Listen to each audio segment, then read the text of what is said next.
In one of the biggest clashes in more than 10 months of border warfare, Lebanon-based group Hezbollah launched hundreds of rockets and drones, while Israel's military said it struck Lebanon with around 100 jets.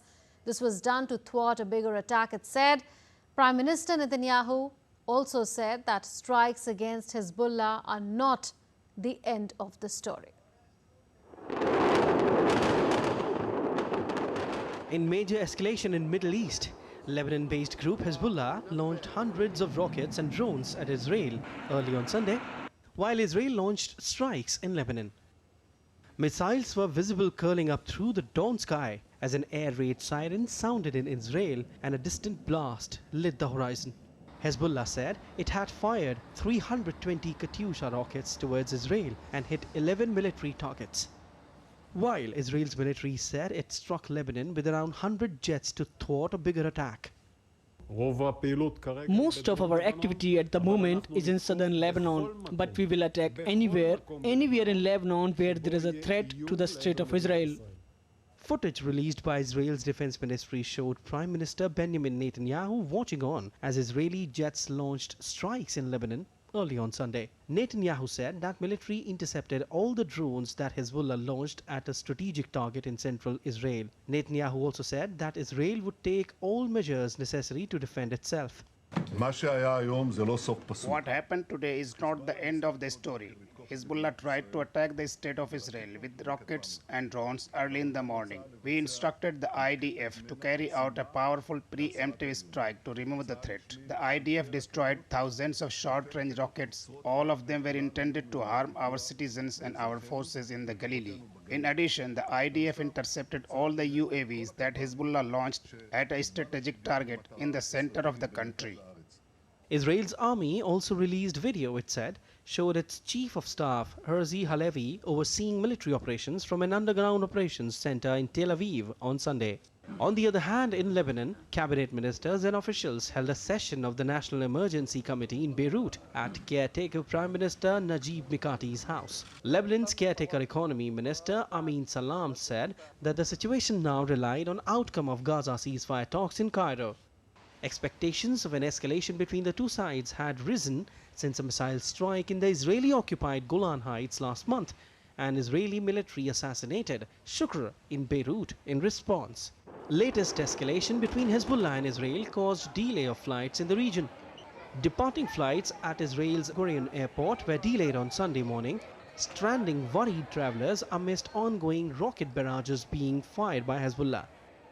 While travelers at Beirut Rafik Hariri Airport found themselves stranded on Sunday as some flights were cancelled. Air France too has cancelled its flights to Tel Aviv and Beirut until at least Monday.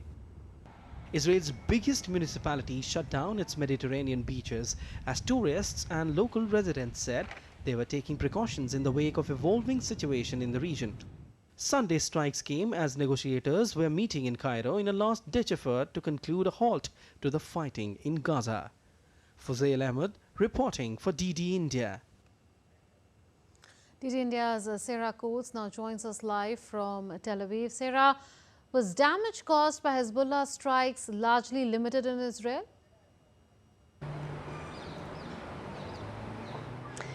Hello there, Munmun. Well, that is yet to be seen. The Israeli military has remained very, very tight-lipped. We have heard, of course, from the Israeli Prime Minister Benjamin Netanyahu. He's been holding very high-level security briefings with the military's top brass throughout the day.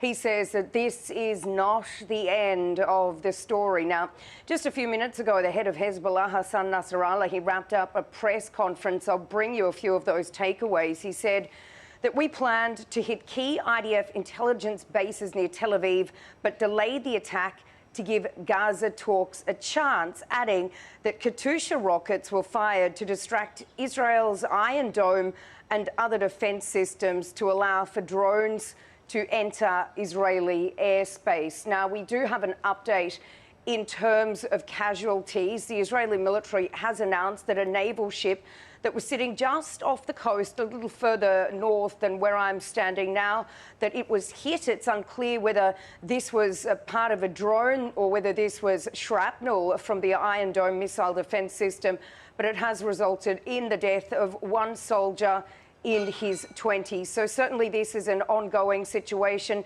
People here on the ground are really on a state of high alert, and while this 48-hour period of further sort of alertness has now been dropped for many parts of the country, including here in Tel Aviv, people are being warned to remain very, very close to shelter and to be alert. So it certainly is a very difficult time on the ground for many people. We do know that universities have also cancelled exams. Many international flights have stopped flying in and out of Tel Aviv and also in and out of Beirut, and we can expect many more assessments to be going forward between Netanyahu and, of course, the Defence Minister Yoav Gallant in the coming hours.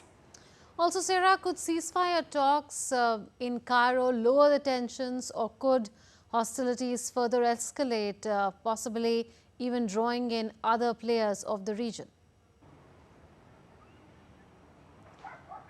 Well, that was really the hope here, that if this ceasefire and hostage deal finally made it across the line after months and months of negotiations, that this could potentially bring down tensions in other parts of the region. Now, reports are coming in that an Israeli delegation is on the ground in Cairo, but in saying that, although Hamas didn't actually send a delegation to negotiate directly, these have always been indirect talks, that these Hamas members have now left the Egyptian capital. So certainly, while there was a lot of hope pinned on this ceasefire, really there is not a lot of optimism. And there is one main sticking point that is causing a lot of frustration here, and this is Netanyahu's refusal to remove troops from the so-called Philadelphia corridor. This is this narrow strip of land that separates Gaza and Egypt, and Netanyahu says he simply will not do this because if he removes these troops from that area,